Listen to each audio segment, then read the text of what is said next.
Perdimos miles de dólares, duramos noches sin dormir, pensaba que habíamos perdido todo el patrimonio que nos había costado. No fue fácil. Yo no sabía hablar inglés, no conocía el sistema, no teníamos ningún familiar que nos ayudara, pero sí tenía una gran ilusión y sabía que yo aquí podía darle el beneficio o todo lo que necesitaba mi familia. No, hay mucha gente que le dan una oportunidad y ve que le va bien en esa oportunidad y se queda dentro del círculo de confort. Hice un curso de construcción a nivel muy técnico. Después que salimos de ahí, supuestamente nos iban a dar un trabajo y era un trabajo de obrero. Yo no quería eso, por eso estaba estudiando. Yo sabía que aquí había muchas oportunidades. Yo sabía que aquí podíamos salir adelante. Y lo último que hice fue sacar una licencia de agente de bienes raíces. Todo lo hice en un solo año. Toda una vida trabajo lo suficiente para alcanzar no el sueño que tienes hoy día, sino para ir mucho más allá. La vida te compensa. La vida te trae siempre lo que tú quieres. Simplemente tienes que trabajar por ello.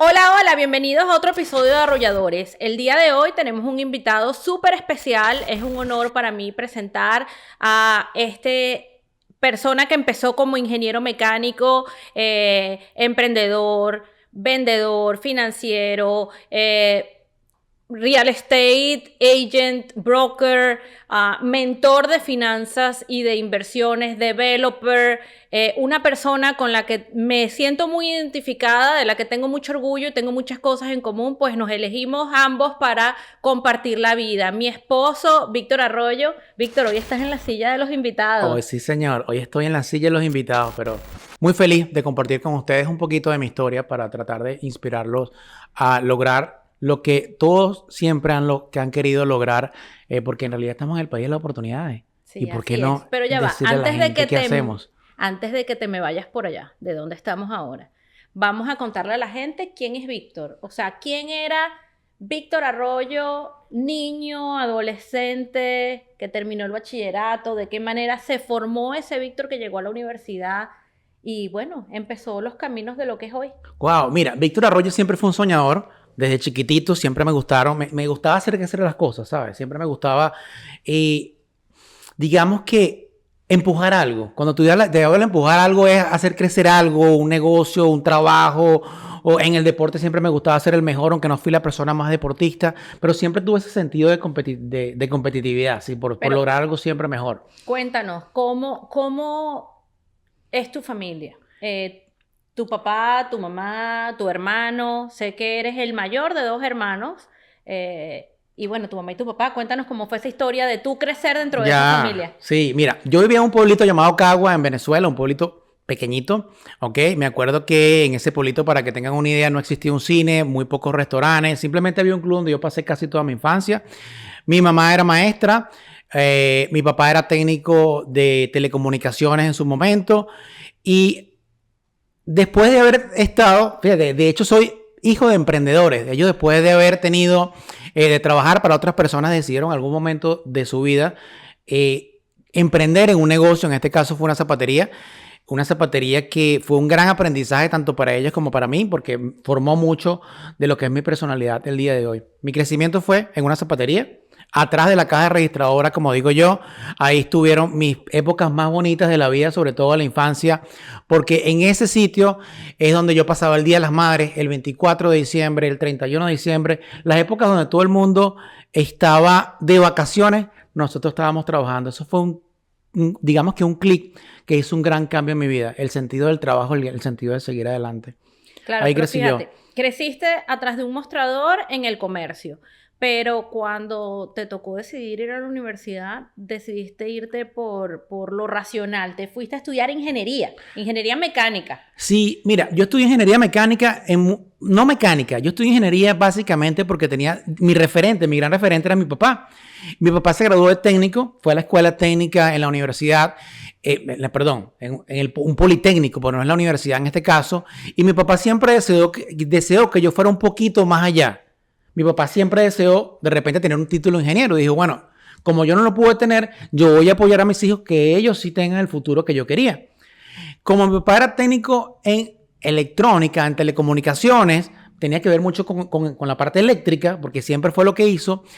Digamos que yo seguí su modelo. al principio quería estudiar ingeniería eléctrica, pero luego es que después entro a la universidad, hay una carrera que se llama Introducción a la Ingeniería, donde te enseñan todas las carreras. Una materia. Una materia Ok. que digamos que te enseñan un poquito de cada materia para que tú te decidas.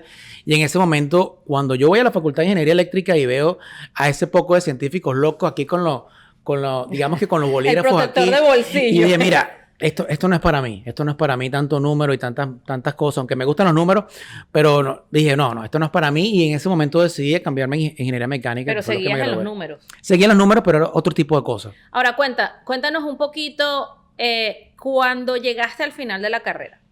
Preparaste una tesis que fue un referente para mucha gente. Hiciste una silla de odontólogo, si mal no me equivoco. Una silla de odontólogo portátil. Portátil, Sí. sí. ¿Y qué pasó? Porque una vez que tenías todo listo, como que perdiste un poco de que, bueno, ya no presento la tesis y no me graduó.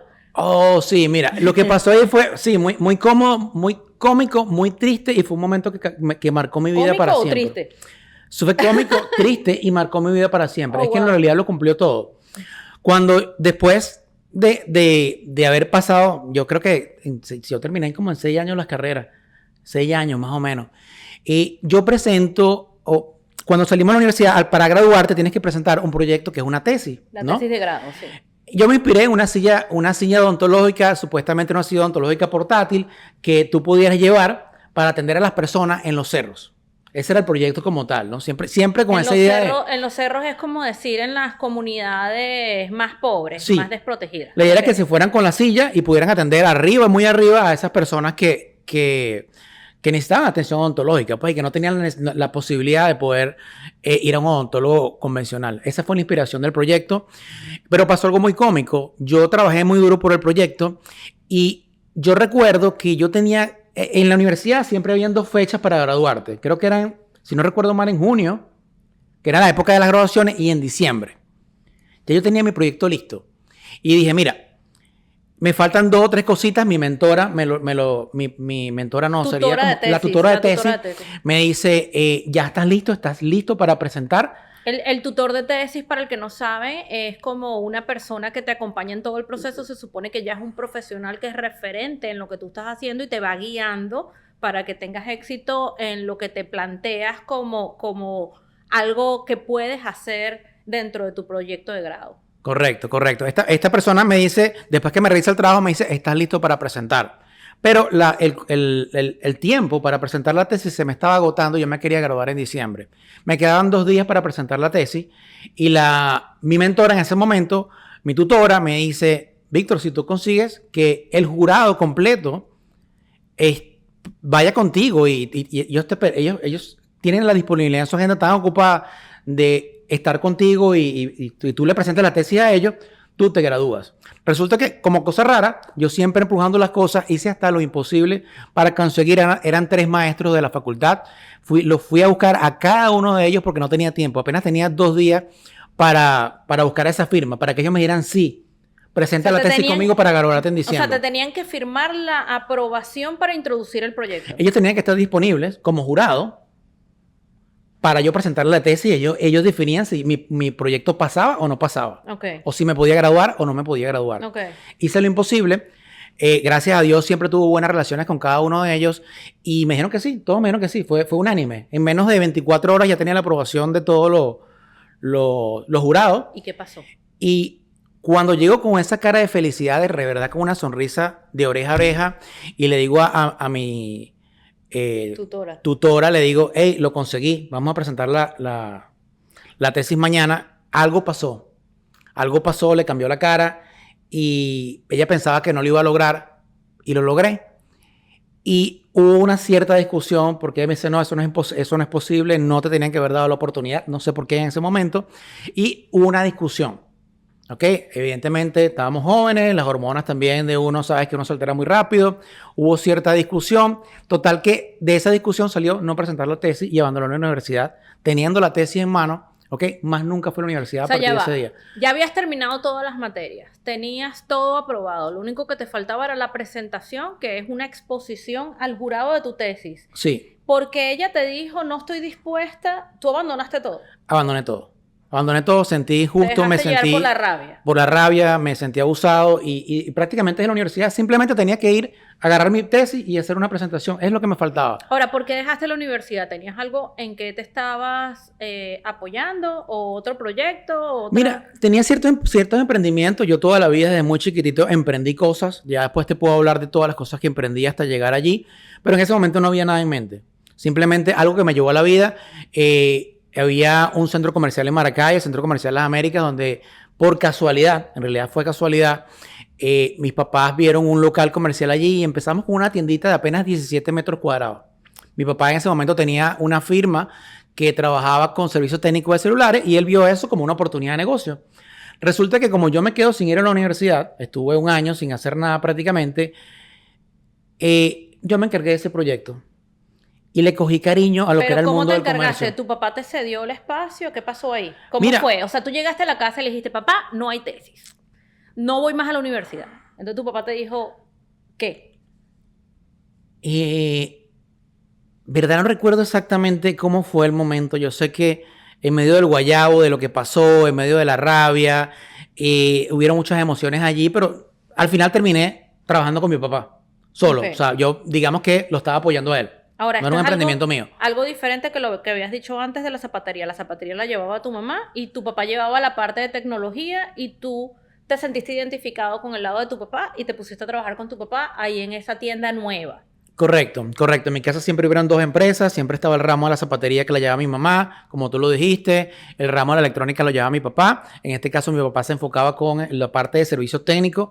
En su momento, ese servicio técnico representaba marcas como Nokia, Sony Ericsson, representaba Sony. O sea, éramos los que recibíamos las garantías de esas marcas de teléfono. Motorola. Nokia era la más fuerte en ese momento en el mercado. Pero mi pasión en realidad no era el servicio técnico. A mí yo siempre, de muy chiquitico, me gustaba el tema de los números y lo que era el negocio y me tocó aprender los números como que... hacia finanzas, porque ya sí. dijiste antes que los números hacia electrónica y tal. No, los números que te llenan la cuenta. Ok, ahora fíjate, me dices que un año después retomas el tema de la tesis. ¿Qué te llevó a decir, oye, mira, tengo todo hecho, de verdad sí voy a volver a tocar la puerta y voy a presentar mi tesis? Sí, mira, bueno, por eso te digo que fue una historia de amor y dolor, que fue buena por un lado y malo por el otro. Malo porque casi no me gradué de la universidad y en realidad le había dedicado 6 años de mi vida a estudiar. Y era injusto en realidad o era malo para mí no graduarme de la universidad. Pero ese año me permitió entrar un poco más y conocer un poquito más de lo que era el mundo del comercio. Cuando estábamos en la universidad, yo recuerdo en aquella época que todos en la universidad decíamos, bueno, en nuestro sueño cuando nos graduemos era trabajar en la petrolera, empresas como PDVSA o una transnacional, por ejemplo, creo que se llamaba Schlumberger, o sea, esas empresas grandes Unilever, que todo el mundo quería ir a una transnacional porque te pagaban en dólares y te pagaban un buen dinero, ¿ok? Y así nos lleva, yo pienso que así nos lleva a la universidad, a ser empleados, porque nadie nos enseña a hacer otra cosa. Yo tuve la oportunidad, por suerte, por condiciones de la vida, de entrar en el mundo del comercio y entrar en el mundo de los negocios, en esa pausa de tiempo. Resulta que en ese año que estuve fuera, mi papá me dio la posibilidad de entrar dentro de su negocio y me dio la posibilidad de yo poder gerenciar de alguna u otra manera. Y me estaba yendo muy bien. Resulta que al año, ya cuando decido regresar, o mi mamá me obliga a regresar a presentar la tesis para graduarme de ingeniero mecánico, resulta que yo estaba ganando casi 3 veces más de lo que estaba ganando un ingeniero.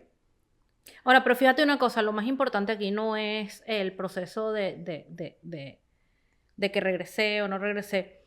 Hay dos cosas, ¿no?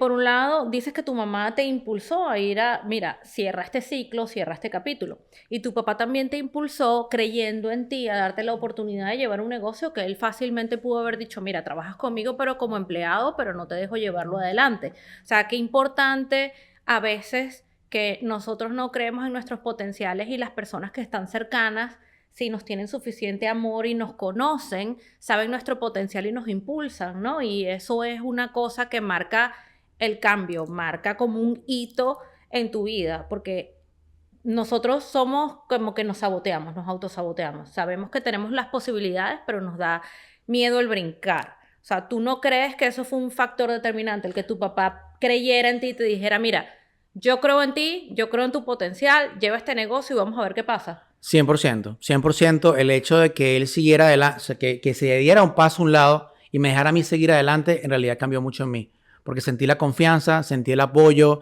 eso me llevó digamos que a prematuramente entender un poco más cómo funcionaba en realidad una empresa que hasta ahora no tenía. Simplemente tenía una teoría de ingeniero en mi cabeza. Aunque yo pienso que lo llevaba en la sangre, porque como te digo, yo crecí en una zapatería, la caja registradora estaba aquí y al lado estaba la cuna. Y así fue toda mi infancia. Desde muy chiquitico, porque esa zapatería empezó un año antes de que yo naciera. Y te estoy hablando, no te imaginas una zapatería como la que estamos viendo hoy día. Era un local que podría haber tenido, yo creo que, no sé, unos 50, 60 metros cuadrados. Era muy chiquitita. Recuerda que estábamos en un pueblito, en Cagua.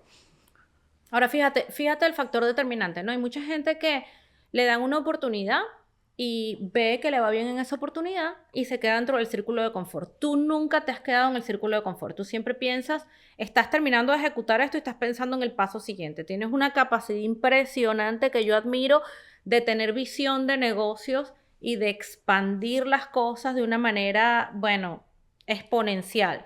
¿Cómo llegaste de tener un negocio que lo que hacía era servicio técnico y vender estuches celulares? Porque básicamente así fue que empezó Tecnitel de las Américas. ¿Cómo llegaste de ese punto a tener 8 tiendas de tecnología en Venezuela con los altos y los bajos económicos y políticos del país? Hasta el año, o sea, tú te graduaste más o menos como en el 2003. En el año 2003-2004. 2004. En el 2004. O sea, desde el 2004 hasta el 2018 que nos vinimos al proceso migratorio aquí en Estados Unidos, que eso después vamos a hablar. ¿Cómo viste o cómo pudiste expandir el negocio desde una venta de estuchitos que te daba suficiente dinero? Tú mismo lo dijiste, mira, me daba tres veces lo que podía ganar yo como ingeniero en otro lado. ¿Por qué no te quedaste en la comodidad? Porque además siendo una persona joven que de pronto piensa, no, yo lo que voy a hacer es irme de discoteca, echarme el dinero encima, bebérmelo, fiesteármelo, buscar amigos, mujeres, rumba, carro. ¿Qué factor determinante crees que hay en ti que te hizo agarrar esa oportunidad y expandirla en vez de quedarte dentro del confort? Mira, en ese momento no era una ambición monetaria, honestamente, aunque formaba una parte importante, ¿no? Pero pienso que disfrutaba lo que estaba haciendo. O sea, me hacía sentir muy, muy bien, sentir que estaba creando algo que yo sabía que en algún momento se iba a convertir grande, o sea, en algo bastante grande. Me acuerdo que una de las cosas que influyó muchísimo en mí, en ese momento, mi papá tenía un amigo cuando estudiaba, que tenía una cadena de tiendas en Caracas. Y eso marcó un hito muy importante en mí.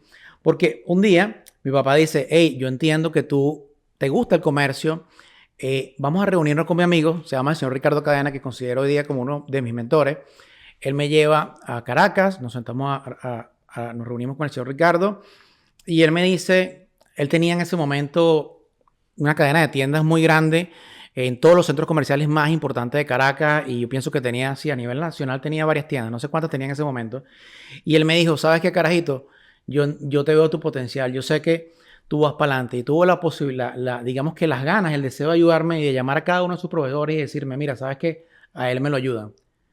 Yo siempre lo vi a él como un referente y digo, yo quiero lograr lo que él tiene en este momento. Y toda la vida trabajé por llegar hasta donde él quería o hasta donde él estaba en ese momento. O sea, lo usaste de referente. Mi referente, 100%. Ahora, pero llegó un momento en que no solo tenías las tiendas como él, sino que también dabas como un pasito más. O sea, todo el tiempo estabas expandiéndote, buscando nuevas cosas. O sea, que siempre estuvo en ti esa visión de no quedarme en lo conforme, no quedarme en el círculo de confort. Ahora, fíjate, en el año 2017, 2018, ya estábamos casados, ya teníamos 2 hijos y empezamos a vivir un proceso bien, bien difícil para cualquier empresario, emprendedor en Venezuela con la situación política y económica y tomamos la decisión de emigrar a los Estados Unidos por una oportunidad que se nos presentó con los niños muy, muy pequeños y dijimos, aprovecho la oportunidad y me voy. Me acuerdo que Esa decisión no fue fácil, hubo muchas personas que nos criticaron, que dijeron, oye, ¿por qué se van? Si aquí están tan bien, aquí son un referente social, económicamente están bien. ¿Qué te hizo a ti como persona? Porque como familia tomamos la decisión, pero también fue una decisión personal. ¿Qué te hizo a ti como persona decir, yo tomo esta oportunidad y me arriesgo? Mira, no te voy a decir que no fue fácil, tú lo sabes. Yo no estaba convencido 100% al momento que íbamos a migrar. En el caso de nosotros, no fue que nosotros en realidad lo decidimos, sino que se nos presentó una gran oportunidad. Y yo siempre he creído en Dios. Digo, si Dios me está mandando esto, yo tengo que aprovecharlo. Vinimos como un año sabático. Yo le dije a Julia en ese momento, te dije, bueno, vámonos como año sabático, vamos a ver qué pasa, cómo nos va. Y así empezamos, ¿no? No Ahora fue fácil. La idea cuando nos montamos en el avión con la maletita era que nos veníamos un año sabático. Que íbamos a ver qué tal era la vida aquí. Pero ¿qué pasó en ti? O sea, ¿qué pasó en ti, en tu mentalidad cuando llegaste y dijiste, oye, mira, qué diferente es la vida aquí, qué diferentes son las proyecciones que tienen mis hijos aquí, qué diferente... O sea, ¿qué viste tú? ¿Qué viste tú para decir, oye, Julia, no es sabático, nos quedamos? Mira, no fue fácil, honestamente, empezar de cero, en ese momento tenía 38 años y un volver a empezar que muchas personas ya han vivido, seguramente que me estás viendo tú aquí, sabes lo difícil que es migrar, lo difícil que es reinventarte, lo difícil que es empezar de cero y ya cuando sientes que ya habías alcanzado algo después de trabajar tan duro en tu país, no fue fácil, pero en realidad sí, vimos un mundo de oportunidades aquí, tanto para nosotros como familia, como para nuestros hijos. Y me di cuenta de que estábamos en un país donde podríamos brindarle oportunidades y brindarle ciertos beneficios, cierta vida mejor a nuestros hijos y por eso seguimos adelante, ¿no? Okay. Rompimos todos esos mitos y todos esos miedos. Simplemente dale, vamos para adelante. Pero cuéntame cómo fue el dale, o sea, porque llegamos, lo que tú venías haciendo durante casi 14 años era el comercio, llegaste aquí, empezaste a analizar opciones. ¿Cómo fue ese proceso de decidir qué voy a hacer, qué opciones tengo, cómo me reinvento? Bueno, en esencia, cuando tú, o me pasó muy particular a mí, cuando tú emigras, tú tratas de hacer exactamente lo mismo que estabas haciendo en tu país. Pero en realidad aquí tenemos que adaptarnos a otra sociedad, a otra forma de ver las cosas. Yo trabajé en el mundo del comercio y era muy difícil que yo pudiese replicar mi modelo de negocio aquí, porque aquí hay demasiadas grandes capitales que no te van a dejar surgir. Entonces analicé, como teníamos poquito capital, no era mucho en realidad, pero siempre analicé comprar algún tipo de negocio. Pero me di cuenta de que el 80% de los negocios o los nuevos emprendimientos quiebran en sus primeros 2 años. Y nosotros en realidad no teníamos tiempo que perder ni dinero que perder porque teníamos capital limitado. Y dentro de la búsqueda de lo que íbamos a hacer, vi el real estate como una forma de hacer dinero de manera segura. Porque si me iba mal, no perdía dinero, simplemente me quedaba con una casa. En cambio, si yo compraba un negocio y me iba mal, perdía todo el dinero. Porque todo lo que gastaste en remodelación, en inventario, eso no jamás lo ibas a recuperar. Ahora, pero ahí empecé. Cuéntanos un poquito, cuando llegaste aquí, no hablabas nada de inglés. Cero inglés. Y por más que llegamos a Orlando, que en Florida se habla algo de español, en Orlando en aquel momento, estamos hablando hace 7 años, no había tantos latinos como hay hoy día, y en el área que nos mudamos, no había tantos latinos tampoco, nos mudamos un poco alejado de donde estaban las comunidades latinas fuertes. Entonces, ¿cómo fue ese proceso tuyo, ese impacto de lo que dices, oye, no fue fácil, toqué fondo? Mira, no fue fácil, yo no sabía hablar inglés, no conocía el sistema, no teníamos ningún familiar que nos ayudara, pero sí tenía una gran ilusión y sabía que yo aquí podía darle el beneficio o todo lo que necesitaba mi familia.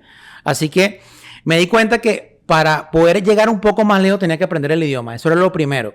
¿Por qué? Porque en inversiones inmobiliarias en aquel momento no había mucha información, aunque existían las redes sociales, no existía mucha información en español. Y yo quería en realidad aprender cómo hacer inversiones inmobiliarias. No había una comunidad latina o no existía un grupo de mentores que te explicaran cómo hacer tus primeras inversiones. Porque aunque nosotros creamos que invertir en real estate es exactamente igual como en nuestros países, resulta que no. Y ahí empezó, ¿no? Yo diseñé prácticamente mi propio plan. Lo primero que hice fue asistir a un curso de inglés. porque ni sabía que necesitaba el inglés para aprender un poco más y para adquirir un nuevo conocimiento. Y ese idioma me iba a llevar a crecer un poco más a nivel laboral, a nivel personal, a nivel profesional. Luego hice un curso de construcción a nivel muy, muy técnico. Después que salimos de ahí, supuestamente nos iban a dar un trabajo y era un trabajo de obrero. Yo no quería eso, por eso estaba estudiando. Yo sabía que aquí había muchas oportunidades. Yo sabía que aquí podíamos salir adelante. Y lo último que hice fue sacar una licencia de agente de bienes raíces. Todo lo hice en un solo año. Las tres certificaciones. Cuando yo terminé de hacer eso, yo dije, bueno, ya estoy listo. Ahora sí voy a empezar a invertir en real estate. Y lo que quería hacer yo era comprar casa, remodelarla y venderla. Lo que llaman flipping houses. Ahora, pero fíjate, hablaste antes, comentaste que nosotros hemos como pareja roto muchos mitos, ¿no? Nuestro proceso migratorio, si lo comparamos con otras personas de pronto que vinieron de Venezuela, se caracterizó por muchas cosas diferentes. Y una de ellas es que siempre fuimos de esas personas que se cuestionaban lo que les decían. Tú tienes que hacer esto, tú tienes que seguir por este camino, tú tienes que esperar este periodo de tiempo para tal cosa. Cuéntanos un poquito cómo fue el proceso de nosotros como pareja que logramos ese sueño que teníamos de toda la vida de comprar nuestra casa propia en Venezuela. Después de años de matrimonio y de trabajo y de ser exitosos en Venezuela, no habíamos logrado ese sueño y lo logramos aquí en menos de 6 meses recién llegados. Cuéntanos cómo Ese fue el momento que nos hizo clic a nosotros y decimos, wow, estamos en el país de las oportunidades. ¿Qué está pasando aquí? ¿Qué nos estamos perdiendo de todo esto, ¿no? Resulta que llegamos y como todos nosotros, nuestro primer sueño es comprar nuestra primera casa, ¿no? Cuando llegamos aquí empezamos a averiguar con ciertos amigos que habíamos conocido que eran agentes de bienes raíces. Yo ni me imaginaba trabajar en el mundo de las bienes raíces. Dentro del grupo de los latinos hispanos con los que uno más se comunicaba por el tema de la barrera del idioma. Nos dijeron, mira, eso es imposible, tú tienes que esperar 2 años para comprarte tu casa. Pero nosotros no nos quedamos allí. Todo el mundo nos dijo, estás loco, eso es imposible. Y recuerdo que ya tú estabas trabajando y nos reunimos en este caso, con un agente de bienes raíces americano, que yo, por supuesto, no podía comunicarme con él. Toda la comunicación era tras tuyo. Y la pregunta fue muy sencilla. ¿Qué tenemos que hacer para comprar nuestra casa? Y nos dieron un plan de acción. Y a los 6 meses... Para comprar las casas con unos... Estamos hablando de nuestra primera casa. Claro, pero con unas condiciones que fueran favorables, porque cualquier persona puede venir a comprar. Creo que fue con un 5% inicial. 5% inicial. A los 6 meses de estar aquí, para muchos esto no es imposible. Todo el mundo nos decía que estábamos locos. Sí, estábamos en la casa de títulos a punto de firmar y la gente venía y decía, los están estafando, no transfieras el dinero. En ese momento yo dije, hey, aquí hay oportunidades. ¿Qué estamos viendo? ¿Qué nos está viendo las demás personas que nosotros tenemos que conocer para seguir adelante? Ahora fíjate, después de que sacaste tu licencia y todo lo demás, empezamos con el tema del flip. Cuéntanos un poco cómo es el proceso del flip para todos aquellos que se preguntan, ¿qué es eso? Bueno, como les comenté, el flip es comprar casas, remodelarlas, o sea, subirle su valor y después venderlas. Las utilidades son muy buenas, pero ¿qué pasó al principio? Como yo no tenía conocimiento, yo empecé a hacerlo solo. Yo creía que ya sabía un poquito de inglés, yo creía que sabía un poquito de construcción y ya tenía una licencia de agente de bienes raíces. Resulta que empezamos a hacer nuestras primeras inversiones y no nos salieron como nosotros estábamos en realidad esperando. Perdimos miles de dólares, duramos noches sin dormir, casi pensaba que habíamos perdido todo el patrimonio que nos había costado toda una vida, digamos que reunir, ¿ok? No fue tan fácil al final. Al principio. Pero cada uno de esos fracasos, cada uno de esos errores que fuimos cometiendo, nos fue haciendo agarrar una experiencia, agarrar un conocimiento nuevo que nos permitió después avanzar muchísimo más rápido y evidentemente con más conocimiento. Eso fue después del primer año que empezamos con el flip. ¿Qué pasó después? Llegó pandemia. Me tuve que reinventar. El negocio estaba yendo muy bien, estábamos comprando muy buenas casas, conseguíamos muchas oportunidades en el mercado, pero no sé si recuerdan cuando pandemia que empezaron a subir los precios de la casa de manera local, la gente estaba comprando las casas con un 30,000, 40,000, 50,000 dólares por encima del precio. Y cuando tú compras propiedades para hacer un flip tienes que comprar una propiedad extremadamente económica. Y ya no se estaban consiguiendo las propiedades económicas en aquel momento porque había una zafra. Y yo necesitaba seguir viviendo y necesitábamos ingresos para poder mantenernos. Y me tocó hacer algo que nunca había hecho. Aunque estaba en el mundo del comercio, me tocó salir a vender casas. Porque ya tenía la licencia. Y dije, bueno, ¿y ahora qué hago? Tengo la licencia de agente de bienes raíces, vamos a vender casas. No nos podemos quedar parados. Y eso fue otra experiencia, otro aprendizaje, porque tuve que volver a empezar. Adquirir ese nuevo conocimiento, porque cuando tú trabajas en venta, no solo es tener una licencia, es saber de mercadeo, es saber de las zonas, es saber de las noticias del día, es saber cómo atender a un cliente. Es saber conectar con esa persona. Es conectar con las personas. Comprar una casa no es comprar una franela. O sea, es comprar el sitio donde vas a vivir. Entonces, es una decisión que la gente va y vuelve, y da 3 vueltas y 4 vueltas. Y además con la barrera del idioma, de que te atrevías más a hablar con el mercado latino que con el mercado anglosajón. Entonces, era como que aprender mucho, ¿no? ¿Qué pasó después? ¿Qué pasó después? Ok, mira, no me fue mal con el tema de las ventas, pero en realidad no sentía que esa era mi pasión. No era lo que yo estaba buscando cuando tú trabajas en ventas, aunque ganas un buen dinero, porque en realidad si ganas un buen dinero, si sabes hacer un buen mercadeo y sabes atender a bien a tus clientes y crear esa relación íntima con cada uno de ellos, sentía que faltaba algo más. Porque mi ciencia siempre fue el tema de las inversiones, la búsqueda de mira, hacer crecer alguna empresa, hacer crecer algo, ¿no? Y dije, bueno, si ya sé cómo buscar los clientes, si hay muchas personas que me están llegando a mí porque quieren invertir, ¿por qué no enseñarlas a hacer lo que en realidad yo hago? Que es hacer flipping houses y ahora que estamos construyendo nuevas casas. Y ahí empezó otro nuevo camino. O sea, es como que, bueno, ¿por qué no ayudar a la comunidad latina a crecer, a generar riqueza y que aprovechen las oportunidades que hoy existen en el mercado, que muchos de ustedes no están aprovechando porque simplemente no las conocen? Las oportunidades nos rodean. Fíjate, Simplemente es cambiarte los lentes. Hay algo que no mencionaste, ¿no? Nunca dejaste de hacer flipping a pesar de que te dedicaste a las ventas y nunca dejaste de hacer construcción de alguna manera. Empezaste a incursionar en nuevas construcciones. Solo añadiste el factor del vender, que antes no lo hacías. Entonces eso de alguna manera te dio como unos años de referencia y de experiencia que hoy con toda la fuerza te puedes sentar frente a una persona y decirle, mira, el proceso es este. Sí, 100%, 100%. Bueno, fue un proceso de aprendizaje, honestamente, un proceso muy bonito, muy motivador, evidentemente que fue duro al principio adquirir esos nuevos conocimientos, adquirir esas nuevas habilidades, pero es lo que hoy día hacemos. Ok. ¿Dónde está Víctor ahora? Mira, Víctor sigue siendo un soñador, sigue siendo una persona que está empujando algo todo el tiempo, una persona que ha adquirido una calidad humana increíble, que trata de evitar que las personas cometan los errores que nosotros cometimos y porque hay muchas personas que tienen deseo de seguir adelante y no saben por dónde empezar.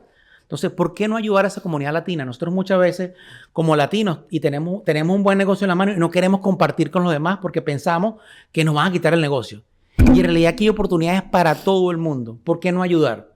Hoy día, después que empezamos a hacer empecé con el tema del social media, me di cuenta de que muchas personas no estaban aprovechando todas las posibilidades. Por ejemplo, el tema del crédito.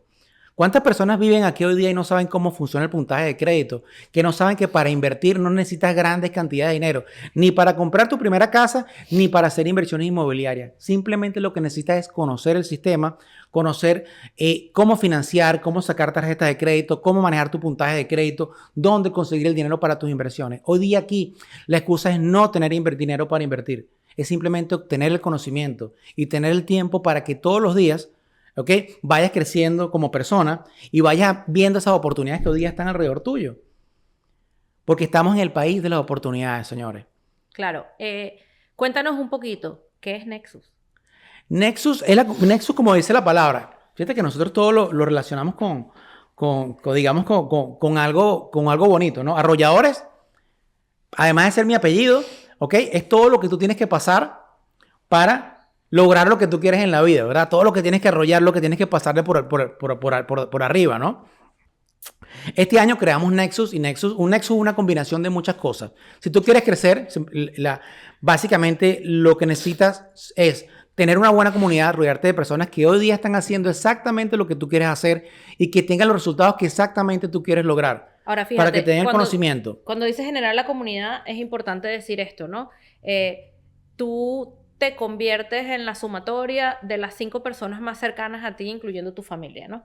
Si tú buscas rodearte de personas que están con éxito o que son mejores personas o más grandes que tú en ciertos campos o en ciertos aspectos de tu vida donde tú te quieras expandir, la posibilidad de que tú crezcas en ese sentido y la posibilidad de que tú te vuelvas mejor en ese ámbito o en esa área que quieras crecer es total, o sea, porque tienes una inversión completa, es la gente con la que te estás rodeando, tanto para lo bueno como para lo malo. O sea, si tú te rodeas de gente que lo que hace es buscar en qué fiesta me voy a meter, cuál es la botella que me voy a beber, a la semana vas a estar haciendo lo mismo. Ahora, si tú te rodeas de gente que está pendiente es crecimiento, inversión, mejora personal, fortalecer mi familia, generar un plan de crecimiento, un plan de darme libertad financiera, tú te vas a alinear con eso. Entonces, por ahí es donde viene la comunidad. 100%. Mira, la comunidad es súper importante. Mira, si tú quieres ir al gimnasio y quieres sacar un buen cuerpo, te vas a reunir con gente que tenga exactamente el mismo cuerpo que quieres tú. Si tú quieres estar delgado, seguramente estás con esas personas. Pero ¿qué pasa el día a día? Nosotros de trabajar y trabajar nos reunimos exactamente con las mismas personas. Llegamos cansados a casa y el día viernes, ¿qué hacemos? Nos vamos a tomar una cerveza con nuestros amigos. El día sábado hacemos exactamente lo mismo. ¿Y cómo sales de ese círculo? O sea, ¿dónde tú consigues reunirte con gente, en realidad, que tenga hambre de crecimiento, que tenga ganas de salir de esa rueda del ratón, que es trabajar para conseguir dinero, para pagar las deudas y seguir trabajando? O sea, la clave es buscarte un grupo, una mentoría, un coach. Es estar gente rodeada. O sea, rodearte de personas que tengan los mismos intereses que tú, es crecer, de seguir adelante, ¿ok?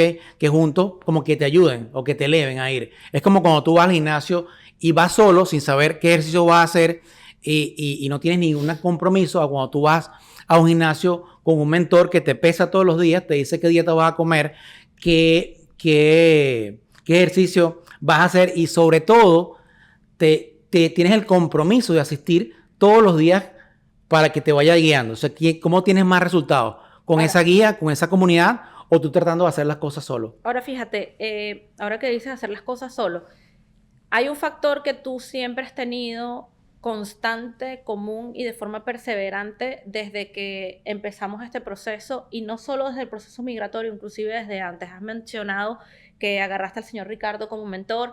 Cuando viniste para acá también agarraste otros referentes como mentor. Siempre no tuviste miedo de pedir ayuda, no tuviste miedo de agarrar un libro y devorártelo, traducirlo, buscar la manera, un audiolibro, un curso. Inclusive te metiste dentro de un programa para hacerte coach de 10X de Grant Cardone. Cuéntanos un poquito de eso. ¿Qué importancia le das tú a la educación al buscar una persona que te proyecte, que te ayude a explotar ese potencial que tú tienes y que sabes que tienes? El rodearte de la persona correcta y tener el conocimiento correcto es lo que hace todo. No es la cantidad de dinero que tengas o no es que estás en el país de las no oportunidades. Siempre hay algo mejor. Si tú hoy día te sientes que estás donde quieres estar y que te sientes estable hoy día, ahí es donde estás perdiendo. Siempre, si tú quieres en realidad lograr algo, dejar un legado, dejarle algo a tus hijos, estar tranquilo en la edad de retiro, porque muchas veces nosotros no pensamos en el momento de que nos vamos a retirar. Nosotros pensamos que hoy día estamos jóvenes y hoy día lo tenemos. Pero ¿qué pasa cuando tengas 60, 70 años? ¿Tú te imaginas trabajando obrero, trabajando en Walmart, trabajando en un Sam's, o sea, sin tener una fuente de ingreso? Yo siempre he tenido miedo a eso. Honestamente es como que le tengo miedo, o sea, después de trabajar tanto, tan duro toda mi vida, llegar a viejo y depender de mis hijos para que me mantengan, ¿no? Eso lo que me ha hecho es me ha impulsado a siempre estar buscando nuevos conocimientos y adquiriendo nuevas habilidades. Una de las cosas que me ha ayudado muchísimo siempre a tener un mentor. Igualmente cuando llegué aquí, mis primeros negocios me fue malísimo, como les dije, perdí miles de dólares y perdí mucho tiempo y dinero. Pero después que me di cuenta que cuando contraté a mi primer mentor, me agilizó el proceso. Ya empecé a ganar realmente dinero con mi siguiente negocio porque tenía alguien que me apoyara. Y como me di cuenta de que eso era tan importante, cada día he conseguido mejores y mejores mentores que me han como que acelerado el proceso. Porque yo siempre digo, no es lo mismo, por ejemplo, ganarte un millón de dólares en 10 años que ganártelo en un año, que ganártelo en un mes o ganártelo en un día. O sea, aquí el secreto es el tiempo. Y cuando tú concientizas de que el secreto es el tiempo, buscas a alguien que te acelere el proceso para aprender muy, muy rápido. Porque tú necesitas los resultados hoy. Tú no puedes esperar 10 años para tener los resultados que hoy día tienes en mente. ¿Cómo es que dices tú? El dinero va y viene, pero el tiempo siempre se va. ¿Algo así? No sé, eso no me acuerdo. Sí, que el dinero siempre se recupera, pero el tiempo no. Así es que lo dices tú. El dinero siempre se recupera, pero el tiempo no. Tú hoy día puedes perderlo absolutamente todo. Absolutamente todo. Pero el tiempo que perdiste no lo recuperas. A ver, contéstame rápido. ¿Qué te motiva? Me motiva mi familia, Me motiva a ayudar a otras personas, aunque no lo creas. Sentí esa vocación de poder impulsar a otras personas a crecer y a lograr ese gran sueño. Y no sé, siempre he tenido ese deseo de superación. Algo de lo que te arrepientas. Algo de lo que me arrepienta. Mira, no me arrepiento de nada. Honestamente, no me arrepiento de nada porque la vida te va llevando y cada paso que diste, aunque sea malo o un trago duro, eso todo te lleva a un aprendizaje. Un momento que te haya cambiado tu vida, que tú digas, oye, desde este momento todo ha sido diferente. Desde el momento que dejé noticias, me cambió la vida, honestamente. El momento que decidí despegarme, esto es triste, despegarme de lo que había creado hace muchos años, de mi proyecto de Venezuela. El día que dije, mira, ya no puedo seguir aquello, vamos a cerrar todo, vamos a dejar este proyecto atrás y vamos a emprender esta nueva vida. O sea, decidí, anteriormente estaba con un pie allá y un pie aquí. El día que decidí poner mis dos pies aquí fue donde todo cambió. ¿De qué estás agradecido? De la vida, estoy agradecido de Dios, estoy agradecido de tenerte a mi lado y los hijos que tengo, que son mi gran, gran inspiración. ¿Dónde ves a Víctor en 1 año, 3 años, 5 años? Creciendo, creciendo, creciendo, creciendo, ayudando, ayudando. ¿Ok? Me imagino un hijo futbolista. ¿Por qué no? ¿Qué es para Víctor el éxito? El éxito es hacer dinero con lo que a ti te gusta, estar donde quieres estar, tener tiempo libre. Además, en realidad no es dinero. Lo que todos estamos buscando es tiempo libre, espacio para compartir con nuestra familia, no tener limitaciones en cuanto a lo que quieras hacer. Algo que quieras decir como un mensaje Estamos en el para país cerrar. Mira, estamos en el país de las oportunidades. Cada uno de nosotros llevamos dentro de nosotros un gran sueño. Tenemos una vocecita, y siempre lo repito, que dice, yo quiero estar aquí, yo quiero lograr esto, pero nosotros mismos nos saboteamos. Nosotros no dejamos que esa vocecita o llegar a esa meta que esa vocecita nos está diciendo, dónde queremos estar. Nos dejamos llevar por nuestro círculo social, que muchas veces son familiares, amigos, personas muy cercanas que dicen, tú no vas a poder, que dicen, este país no es para eso, tú no tienes la posibilidad, tú no tienes dinero, y simplemente abandonamos todo por eso. Sigue tu sueño, estás en el país correcto. Estados Unidos es el país de las oportunidades. Simplemente busca un referente todos los días. Mejora, adquiere un nuevo conocimiento, adquiere una nueva habilidad. Avanza aunque sea un poquitico hacia ese gran sueño que hoy día sé que tienes en mente. Ahora mira esta pregunta. De alguien que fue exitoso en Venezuela y dejó el país en un pico de éxito personal y empezó de cero otra vez aquí, se reinventó y está haciendo algo que en ese momento ni se imaginaba que iba a estar en su camino. ¿Qué mensaje le puedes dar a esa persona que esté pensando emigrar o que haya emigrado y su primera impresión no ha sido la más positiva o que se siente en ese bajo porque llegó y la licuadora económica y de tener que resolverlo tiene absorbido y no consigue esa lucecita para salir de ese lugar donde se encuentra emocionalmente y mentalmente en este momento? ¿Cuál es el mensaje que tú le das para motivarlos, para inspirarlos a que sí se puede? Mira, muy, muy bonito. Mira, sí se puede. Existen todas las posibilidades que te imaginas. Simplemente sigue adelante. Confía en ti mismo. Confía en tu potencial.